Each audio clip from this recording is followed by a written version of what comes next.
بسم اللہ الرحمن الرحیم۔ شروع اللہ کا نام لے کر جو بڑا مہربان نہایت رحم والا ہے۔ کاف ہا یا عین صاد، یہ تمہارے پروردگار کی مہربانی کا بیان ہے جو اس نے اپنے بندے زکریا پر کی تھی جب انہوں نے اپنے پروردگار کو دبی آواز سے پکارا اور کہا کہ اے میرے پروردگار، میری ہڈیاں بڑھاپے کے سبب کمزور ہو گئی ہیں اور سر سفید بالوں کی وجہ سے چمکنے لگا ہے، اور اے میرے پروردگار، میں تجھ سے مانگ کر کبھی محروم نہیں رہا، اور میں اپنے بعد اپنے بھائی بندوں سے ڈرتا ہوں، اور میری بیوی بانجھ ہے، پھر بھی مجھے اپنے پاس سے ایک وارث عطا فرما جو میری اور اولاد یعقوب کی میراث کا مالک ہو، اور اے میرے پروردگار، اس کو خوش اخلاق بنائیو۔ فرمایا اے زکریا، ہم تم کو ایک لڑکے کی بشارت دیتے ہیں جس کا نام یحییٰ ہوگا، اس سے پہلے ہم نے اس نام کا کوئی شخص پیدا نہیں کیا۔ انہوں نے کہا کہ پروردگار، میرے ہاں کس طرح لڑکا ہوگا جبکہ میری بیوی بانجھ ہے اور میں بڑھاپے کی اس حالت کو پہنچ گیا کہ سوکھ گیا ہوں؟ حکم ہوا کہ اسی طرح ہوگا۔ تمہارے پروردگار نے فرمایا ہے کہ مجھے یہ آسان ہے، اور میں پہلے تم کو بھی تو پیدا کر چکا ہوں اور تم کچھ چیز نہ تھے۔ کہا کہ پروردگار، میرے لیے کوئی نشانی مقرر فرما۔ فرمایا نشانی یہ ہے کہ تم صحیح و سالم ہوتے ہوئے 3 رات دن لوگوں سے بات نہ کر سکو گے۔ پھر وہ عبادت کے حجرے سے نکل کر اپنی قوم کے پاس آئے تو ان سے اشارے سے کہا کہ صبح و شام تسبیح کرتے رہو۔ فرمایا اے یحییٰ، ہماری کتاب کو مضبوطی سے تھامے رہو، اور ہم نے ان کو لڑکپن ہی میں دانائی عطا فرمائی تھی اور اپنے پاس سے شفقت اور پاکیزگی دی تھی، اور وہ پرہیزگار تھے اور وہ اپنے ماں باپ کے ساتھ نیکی کرنے والے تھے اور سرکش اور نافرمان نہیں تھے۔ اور جس دن وہ پیدا ہوئے اور جس دن وفات پائیں گے اور جس دن زندہ کر کے اٹھائے جائیں گے ان پر سلام ہے۔ اور کتاب یعنی قرآن میں مریم کا بھی تذکرہ کرو۔ جب وہ اپنے لوگوں سے الگ ہو کر مکان کے مشرقی حصے میں چلی گئیں، پھر انہوں نے ان کی طرف سے پردہ کر لیا تو ہم نے ان کی طرف اپنا فرشتہ بھیجا، سو وہ ان کے سامنے ایک خوبصورت مرد کی صورت میں آیا۔ مریم بولی کہ اگر تم پرہیزگار ہو تو میں تم سے بچنے کے لیے رحمان کی پناہ لیتی ہوں۔ فرشتے نے کہا کہ میں تو تمہارے پروردگار کا بھیجا ہوا یعنی فرشتہ ہوں، اور اس لیے آیا ہوں کہ تمہیں پاکیزہ لڑکا بخشوں۔ مریم نے کہا کہ میرے ہاں لڑکا کیوں کر ہوگا جبکہ مجھے کسی مرد نے بطور شوہر چھوا تک نہیں اور میں بدکار بھی نہیں ہوں۔ فرشتے نے کہا کہ یوں ہی ہوگا۔ تمہارے پروردگار نے فرمایا کہ یہ مجھے آسان ہے اور میں اسے اسی طریق پر پیدا کروں گا تاکہ اس کو ہم لوگوں کے لیے اپنی طرف سے نشانی اور ذریعہ رحمت بنائیں، اور یہ کام مقرر ہو چکا ہے۔ چنانچہ وہ اس بچے کے ساتھ حاملہ ہو گئیں اور اسے لے کر ایک دور جگہ چلی گئیں۔ پھر درد ذہ ان کو کھجور کے تنے کی طرف لے آیا، کہنے لگی کہ کاش میں اس سے پہلے مر چکتی اور بھولی بسری ہو گئی ہوتی۔ تب ان کے ٹیلے کے نیچے کی جانب سے فرشتے نے ان کو آواز دی کہ غمناک نہ ہو، تمہارے پروردگار نے تمہارے نیچے ایک چشمہ پیدا کر دیا ہے، اور کھجور کے تنے کو پکڑ کر اپنی طرف ہلاؤ، وہ تم پر تازہ عمدہ کھجوریں گرائے گا، تو کھاؤ اور پیو اور آنکھیں ٹھنڈی کرو۔ اگر تم کسی آدمی کو دیکھو تو کہنا کہ میں نے اللہ کے لیے روزے کی منت مانی، تو آج میں کسی آدمی سے ہرگز کلام نہیں کروں گی۔ پھر وہ اس بچے کو اٹھا کر اپنی برادری والوں کے پاس لے آئیں۔ وہ کہنے لگے کہ مریم، یہ تو نے برا کام کیا۔ اے ہارون کی بہن، نہ تو تیرا باپ ہی برا آدمی تھا اور نہ تیری ماں ہی بدکار تھی۔ تو مریم نے اس بچے کی طرف اشارہ کیا۔ وہ بولے کہ ہم اس سے کہ گود کا بچہ ہے کیسے بات کریں؟ بچے نے کہا کہ میں اللہ کا بندہ ہوں، اس نے مجھے کتاب دی ہے اور نبی بنایا ہے، اور میں جہاں ہوں اور جس حال میں ہوں اس نے مجھے صاحب برکت بنایا ہے، اور جب تک زندہ ہوں مجھ کو نماز اور زکوٰۃ کا ارشاد فرمایا ہے، اور مجھے اپنی ماں کے ساتھ نیک سلوک کرنے والا بنایا ہے اور سرکش و بدبخت نہیں بنایا، اور جس دن میں پیدا ہوا اور جس دن مروں گا اور جس دن زندہ کر کے اٹھایا جاؤں گا مجھ پر سلام ہے۔ یہ مریم کے بیٹے عیسیٰ ہیں، اور یہ سچی بات ہے جس میں لوگ شک کرتے ہیں۔ اللہ کو شایع نہیں کہ کسی کو بیٹا بنائے، وہ پاک ہے۔ جب کسی چیز کا ارادہ کرتا ہے تو اس کو یہی کہتا ہے کہ ہو جا، تو وہ ہو جاتی ہے۔ اور بے شک اللہ ہی میرا اور تمہارا پروردگار ہے، تو اسی کی عبادت کرو، یہی سیدھا رستہ ہے۔ پھر اہل کتاب کے فرقوں نے باہم اختلاف کیا، سو جو لوگ کافر ہوئے ہیں ان کو بڑے دن یعنی قیامت کے روز حاضر ہونے سے خرابی ہے۔ وہ جس دن ہمارے سامنے آئیں گے کیسے سننے والے اور کیسے دیکھنے والے ہوں گے، مگر ظالم آج کھلی گمراہی میں ہیں۔ اور ان کو حسرت و افسوس کے دن سے ڈرا دو جب بات فیصل کر دی جائے گی اور وہ غفلت میں پڑے ہوئے ہیں اور ایمان نہیں لاتے۔ ہم ہی زمین کے اور جو لوگ اس پر بستے ہیں ان کے وارث ہوں گے اور ہماری ہی طرف ان کو لوٹنا ہوگا۔ اور کتاب میں ابراہیم کا ذکر کرو، بے شک وہ نہایت سچے تھے، پیغمبر تھے۔ جب انہوں نے اپنے باپ سے کہا کہ ابا آپ ایسی چیزوں کو کیوں پوچھتے ہیں جو نہ سنیں اور نہ دیکھیں اور نہ آپ کے کچھ کام آ سکیں؟ ابا مجھے ایسا علم ملا ہے جو آپ کو نہیں ملا، تو میرے ساتھ ہو جائیے، میں آپ کو سیدھی راہ پر لے چلوں گا۔ ابا شیطان کی پوجا نہ کیجیے، بے شک شیطان اللہ کا نافرمان ہے۔ ابا مجھے ڈر لگتا ہے کہ آپ کو اللہ کا عذاب آ پکڑے تو آپ شیطان کے ساتھ ہی ہو جائیں۔ اس نے کہا کہ ابراہیم کیا تو میرے معبودوں کے خلاف ہے؟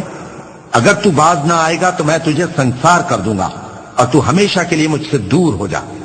ابراہیم نے سلام علیکم کہا اور کہا کہ میں آپ کے لیے اپنے پروردگار سے بخشش مانگوں گا، بے شک وہ مجھ پر نہایت مہربان ہے۔ اور میں آپ لوگوں سے اور جن کو آپ اللہ کے سوا پکارا کرتے ہیں ان سے کنارہ کرتا ہوں اور اپنے پروردگار ہی کو پکاروں گا۔ امید ہے کہ میں اپنے پروردگار کو پکار کر محروم نہیں رہوں گا۔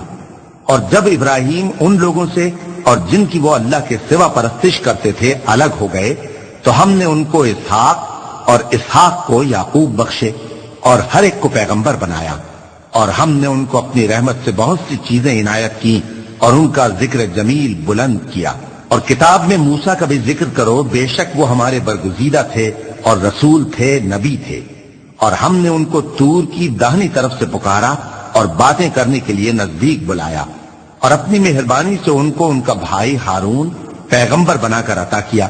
اور کتاب میں اسماعیل کا بھی ذکر کرو، وہ وعدے کے سچے اور رسول تھے، نبی تھے، اور وہ اپنے گھر والوں کو نماز اور زکوٰۃ کا حکم کرتے تھے اور اپنے پروردگار کے ہاں پسندیدہ تھے۔ اور کتاب میں ادریس کا بھی ذکر کرو، وہ بھی نہایت سچے تھے، نبی تھے، اور ہم نے ان کو اونچی جگہ اٹھا لیا تھا۔ یہ وہ لوگ ہیں جن پر اللہ نے اپنے پیغمبروں میں سے فضل کیا، یعنی اولاد آدم میں سے، اور ان لوگوں میں سے جن کو ہم نے نوح کے ساتھ کشتی میں سوار کیا، اور ابراہیم اور یعقوب کی اولاد میں سے، اور ان لوگوں میں سے جن کو ہم نے ہدایت دی اور جنہیں برگزیدہ کیا۔ جب ان کے سامنے ہماری آیتیں پڑھی جاتی تھیں تو سجدے میں گر پڑتے اور روتے رہتے تھے، کیونکہ آیت سجدہ تلاوت کی گئی ہے، لہذا سامعین پر سجدہ واجب ہے۔ پھر ان کے بعد چند ناخلف ان کے جانشی ہوئے جنہوں نے نماز کو ضائع کر دیا اور خواہشات نفسانی کے پیچھے لگ گئے، سو ان قریب ان کو گمراہی کی سزا ملے گی۔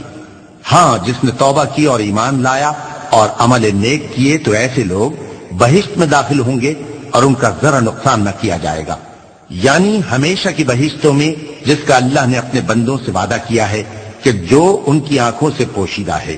بے شک اس کا وعدہ نیکوکاروں کے سامنے آنے والا ہے، وہ اس میں سلام کے سوا کوئی بیہودہ کلام نہ سنیں گے اور ان کو صبح و شام کھانا ملے گا۔ یہی وہ جنت ہے جس کا ہم اپنے بندوں میں سے ایسے شخص کو مالک بنائیں گے جو پرہیزگار ہوگا۔ اور فرشتوں نے پیغمبر کو جواب دیا کہ ہم تمہارے پروردگار کے حکم کے سوا اتر نہیں سکتے، جو کچھ ہمارے آگے ہے اور جو پیچھے ہے اور جو اس کے درمیان ہے سب اسی کا ہے، اور تمہارا پروردگار بھولنے والا نہیں، یعنی آسمان اور زمین کا اور جو ان دونوں کے درمیان ہے سب کا پروردگار، تو اسی کی عبادت کرو اور اس کی عبادت پر ثابت قدم رہو۔ بھلا تم کوئی اس کا ہم نام جانتے ہو؟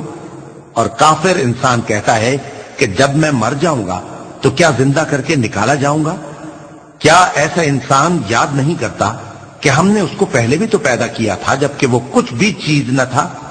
سو تمہارے پروردگار کی قسم ہم ان کو جمع کریں گے اور شیطانوں کو بھی، پھر ان سب کو جہنم کے گرد حاضر کریں گے اور وہ گھٹنوں پر گرے ہوئے ہوں گے۔ پھر ہر گروہ میں سے ہم ایسے لوگوں کو کھینچ نکالیں گے جو رحمان کے مقابلے میں سخت سرکشی کرتے تھے، پھر ہم ان لوگوں سے خوب واقف ہیں جو اس میں داخل ہونے کے زیادہ لائق ہیں، اور تم میں سے کوئی شخص نہیں مگر اسے اس پر گزرنا ہوگا، یہ تمہارے پروردگار پر لازم ہے، مقرر ہے۔ پھر ہم پرہیزگاروں کو نجات دیں گے اور ظالموں کو اس میں گھٹنوں کے بل پڑا ہوا چھوڑ دیں گے۔ اور جب ان لوگوں کے سامنے ہماری آیتیں پڑھی جاتی ہیں تو جو کافر ہیں وہ مومنوں سے کہتے ہیں کہ دونوں فریق میں سے مکان کس کے اچھے اور مجلسیں کس کی بہتر ہیں، اور ہم نے ان سے پہلے بہت سی امتیں ہلاک کر دیں، وہ لوگ ان سے ٹھاٹ باٹ اور نمود و نمائش میں کہیں اچھے تھے۔ کہہ دو کہ جو شخص گمراہی میں پڑا ہوا ہے رحمان اس کو آہستہ آہستہ مہلت دیے جاتا ہے، یہاں تک کہ جب اس چیز کو دیکھ لیں گے جس کا ان سے وعدہ کیا جاتا ہے، خواہ عذاب اور خواہ قیامت، تو اس وقت جان لیں گے کہ مکان کس کا برا ہے اور لشکر کس کا کمزور ہے۔ اور جو لوگ ہدایت یاب ہیں اللہ ان کو زیادہ ہدایت دیتا ہے، اور نیکیاں جو باقی رہنے والی ہیں وہ تمہارے پروردگار کے ہاں صلے کے لحاظ سے خوب اور انجام کے اعتبار سے بہتر ہیں۔ بھلا تم نے اس شخص کو دیکھا جس نے ہماری آیتوں سے کفر کیا اور کہنے لگا کہ اگر میں اثر نو زندہ ہوا بھی تو یہی مال اور اولاد مجھے وہاں ملے گا؟ کیا اس نے غیب کی خبر پالی ہے یا اللہ کے یہاں سے عہد لے لیا ہے؟ ہرگز نہیں، یہ جو کچھ کہتا ہے ہم اس کو لکھتے جاتے اور اس کے لیے آہستہ آہستہ عذاب بڑھاتے جاتے ہیں، اور جو چیزیں یہ بتاتا ہے ان کے ہم وارث ہوں گے، اور یہ اکیلا ہمارے سامنے آئے گا۔ اور ان لوگوں نے اللہ کے سوا اور معبود بنا لیے ہیں تاکہ وہ ان کے لیے موجب عزت ہوں، ہرگز نہیں، وہ معبود ان کی پرستش سے انکار کریں گے اور ان کے دشمنوں مخالف ہوں گے۔ کیا تم نے نہیں دیکھا کہ ہم نے شیطانوں کو کافروں پر چھوڑ رکھا ہے کہ وہ ان کو خوب اکساتے رہتے ہیں؟ تو تم ان پر عذاب کے لیے جلدی نہ کرو کہ ہم تو ان کے لیے دن شمار کر رہے ہیں، جس روز ہم پرہیزگاروں کو رحمان کے سامنے بطور مہمان جمع کریں گے اور گنہگاروں کو دوزخ کی طرف پیاسے ہانک لے جائیں گے، تو لوگ کسی کی سفارش کا اختیار نہ رکھیں گے مگر جس نے رحمان سے اقرار لے لیا ہو، اور کہتے ہیں کہ رحمان بیٹا رکھتا ہے۔ ایسا کہنے والوں، یہ تو تم بری بات زبان پر لاتے ہو۔ قریب ہے کہ اس جھوٹ سے آسمان پھٹ پڑے اور زمین شق ہو جائے اور پہاڑ پارا پارا ہو کر گر پڑے کہ انہوں نے رحمان کے لیے بیٹا تجویز کیا، اور رحمان کو شایع نہیں کہ کسی کو بیٹا بنائے۔ ہر شخص جو آسمانوں اور زمین میں ہے رحمان کے روبرو بطور بندہ ہی آئے گا۔ اس نے ان سب کو اپنے علم سے گھیر رکھا اور ایک ایک کو شمار کر رکھا ہے، اور یہ سب قیامت کے دن اس کے سامنے اکیلے اکیلے حاضر ہوں گے۔ اور جو لوگ ایمان لائے اور عمل نیک کیے رحمان ان کی محبت مخلوقات کے دل میں پیدا کر دے گا۔ اے پیغمبر صلی اللہ علیہ وآلہ وسلم، ہم نے یہ قرآن تمہاری زبان میں آسان بنا کر نازل کیا ہے تاکہ تم اس سے پرہیزگاروں کو خوشخبری پہنچا دو اور جھگڑالوؤں کو ڈر سنا دو، اور ہم نے ان سے پہلے بہت سے گروہوں کو ہلاک کر دیا ہے۔ بھلا تم ان میں سے کسی کو دیکھتے ہو یا کہیں ان کی بھنک سنتے ہو؟ صدق اللہ العظیم۔